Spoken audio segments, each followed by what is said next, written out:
Hey, what's up, guys? Little man with a big opinion here. It's cold.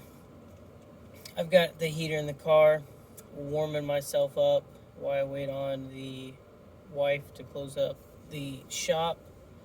A little bit of news for you. Hopefully, it's a good thing based on what I'm seeing uh, in the United States. Might not affect us at all. But I'll throw some articles down below. That way you can, read through it.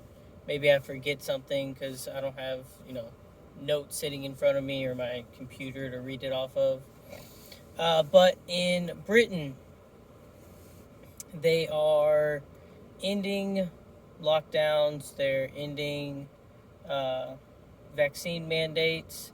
This comes after uh, a couple of uh, doctors over there. I don't know what level they're at, but they're fairly important. And they basically said that a fourth booster shot shouldn't be part of your strategy to, battle or fight COVID.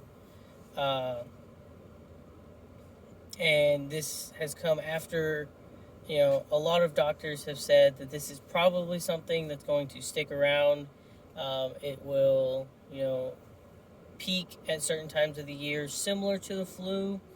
Um, but they are also believing that the variants that are coming out, uh, they will continue to become less lethal.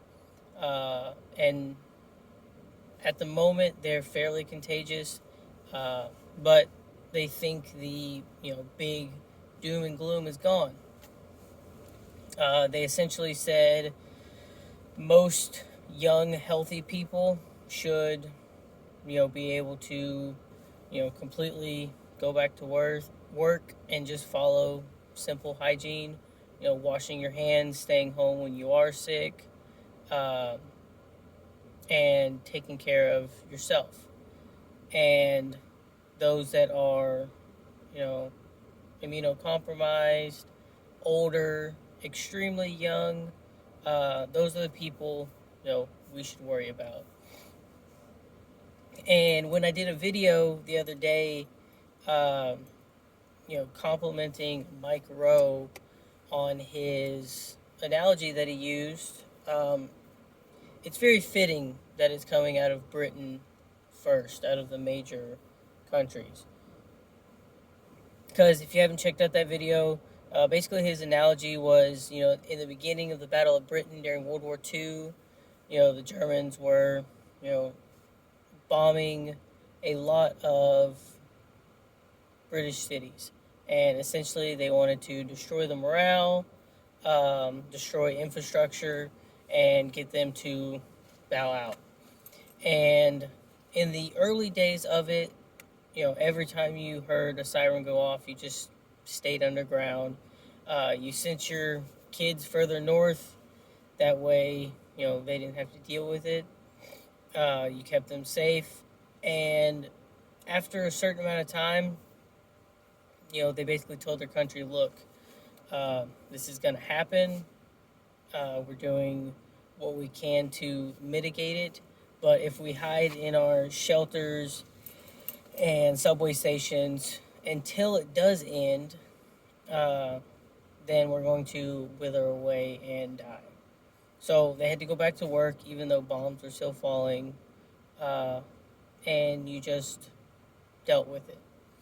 Now, in the United States, we just recently had the Supreme Court say at the federal level that a uh, vaccine mandate couldn't be implemented in that way. Um, we've seen certain organizations, after our president said, I can't do it, but you can. Uh, don't listen to the Supreme Court. Starbucks, they canned it. Several other, large companies like GM, they said, look, if it's not required, we're business as usual. And then other ones have continued with it. Apple is one of the big ones that have said, office jobs and other employees that come in have to have it, but if you are able to work at home, it's not a requirement. Uh, Call is the recent, biggest, scandal of a company that is saying, "Go for it, we're keeping it." And so it's seeming like at this point, uh, in a lot of ways, the United States does mimic what other Western countries do. But in some cases, we are, you know, the spearhead. We're the people that break the ice to start doing something. And it's really tricky in the United States because, on the political aspect of this, it's been pretty divided, left versus right, with varying levels of success on the right, and it's like putting band aids on a gunshot wound on the left. Um, the big argument that a lot of people are making is if the United States goes down this path, then uh, will the economy actually start to recover? Will you know what? How's this going to work? And so, as a prepper, I can be hopeful. If you are new to prepping, like I've said in the past, you need to establish your food and water storage, and your end goal is self sufficiency. And for most preppers, if you want to be self sufficient, you want to take care of yourself. Uh, you don't want to have to rely on some other entity, whether it's other people, a government organization, or nonprofits, to come to the rescue. And so, if you abide by those principles, then excuse me, if you abide by those principles, then that would kind of put you in the category of libertarian. I'm not saying it puts you into the category of, smaller government is better, but typically libertarians say, I'm going to do my thing and worry about myself. You do your thing and worry about yourself. Uh, so if that's the case, then you really want this to happen because that would bring us back to the old normal. A lot of politicians, and you've heard it on the news a lot. They saying there is no going back uh, to normal before this. A lot of them have started coining the term the new normal, and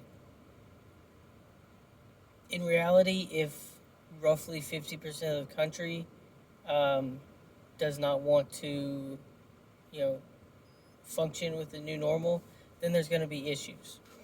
Um, there are plenty of people that have gone along with what is going on because of the promise of going back to normal. There's running jokes of, oh, we're on, day 590, 15 days to slow the spread. Uh, when are we going to have to put on 3 masks and 4 masks? And, there are some people out there that would also just like them to say, look, this is sticking around, and, you know, we're not calling it a booster anymore. You're getting your yearly immunization shot. Uh, but a lot of people would like, society to start getting back on track. And, the biggest thing I prepare for is a economic collapse. Uh, and with all of this, COVID pandemic stuff, it at least got the spidey senses tingling on, you know, staying more alert, staying more aware, higher than what I do looking at, newsworthy stuff to let y'all know about. Uh, I imagine there's going to be a lot of frustration if this does happen in the United States. There's also probably already going to be frustration seeing, another, you know, dominant, Western world power, not really world power, just a dominant Western country saying, hey, you know, we got to go back to normal. Uh, so civil unrest probably isn't going away. You hear about it almost every day. Uh, it's the new norm anytime one side hears about something that upsets them. And in our country, that's a daily occurrence. Uh, whether it's the recent terrorism attack in Texas at the synagogue, uh, I'm getting emails about the March for Life in DC coming up. Uh, midterms are coming up, so all your politicians are, you know, getting ready to, try for their re-elections, or new people are coming in because others are retiring or they don't want to do it anymore. Uh, or they see the writing on the wall, they see what the mood of the country is, and they could try for a re-election, but their chances of you know winning based off of current polls are slim. I don't know. That's what's also going on in the news. Those are things that tied in with what I've read from Britain. It. I see signs of hope based off of what I've also seen in the United States. Um, I think at the federal level, they want to, continue to baby us. Uh, they want to make the federal government bigger. And as a prepper,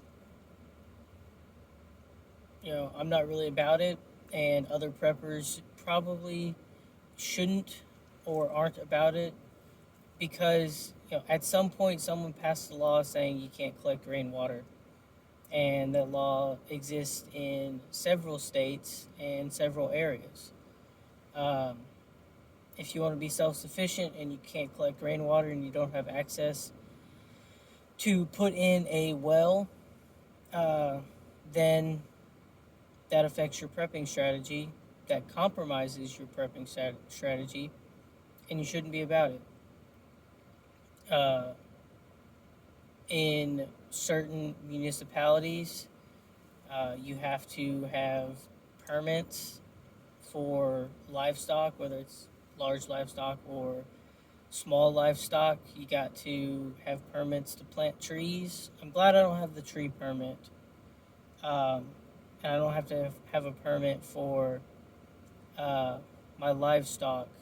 They just have to be a certain distance away from the next property. Uh, so smaller government is typically better for preppers.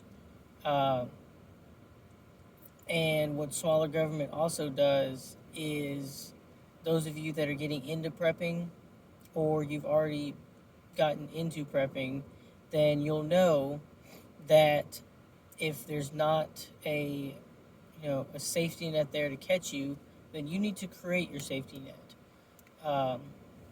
But adding in all these safety nets, in some instances it's a good thing, and in other instances, spending a lot of our extra money that we could put into more prepping. So hopefully we'll follow closely behind what Britain's doing, and maybe we can, get the economy rolling again. If not, then I'll keep these news updates going for you uh, as I read stuff that I think is worthy for this. But I'm a one-man army. I can't read everything. So in the comment section down below, if there's something going on that you think I should discuss and talk about, discuss how it pertains to us and how we can, be reactive to it. In most instances, we like to be proactive, but in some instances, We gotta wait for something to happen before we can get the ball rolling. And with that, if you like these news update videos, like the video. If you like what I'm doing with the channel, then subscribe. And after you've subscribed, hit the little bell icon, because you never know what time of day I am going to upload a video. And with that, I'll catch you in the next one.